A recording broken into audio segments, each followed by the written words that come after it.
So included in the box with the helmets comes this watch controller. So the watch can be worn on your wrist, but I find it better to actually wear it over the handlebars. You'll need to put it over the brake cables as well to keep it secure, otherwise it just doesn't really tighten enough.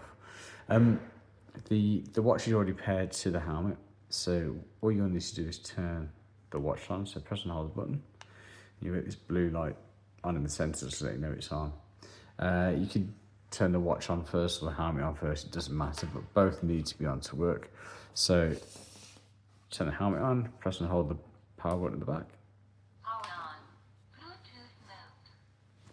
So it announces it's in Bluetooth mode, which is what it uses to connect to the watch.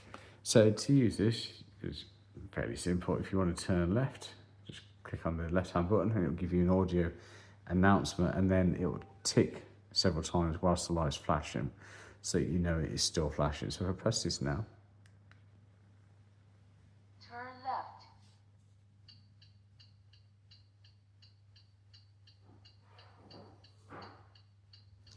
so at least because it announces it, you know that the button has worked, and the ticking sound means that you know that the light's still on. So obviously if that stops and you still haven't actually made the turn, you can press it again.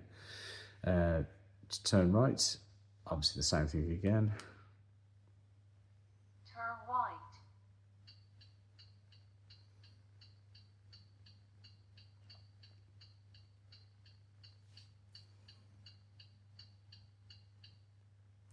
And lastly, for the emergency breakdown, you got a button here you can press, which turns the yellow light on.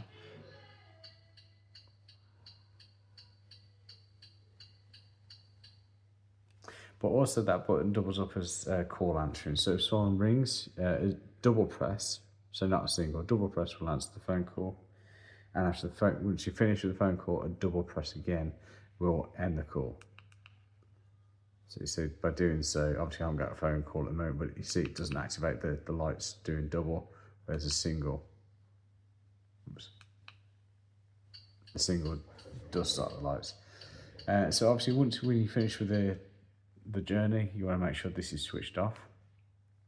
Though I think it will turn itself off if it's not connected to the helmet for 10 minutes. But then also needs to turn the helmet off as well.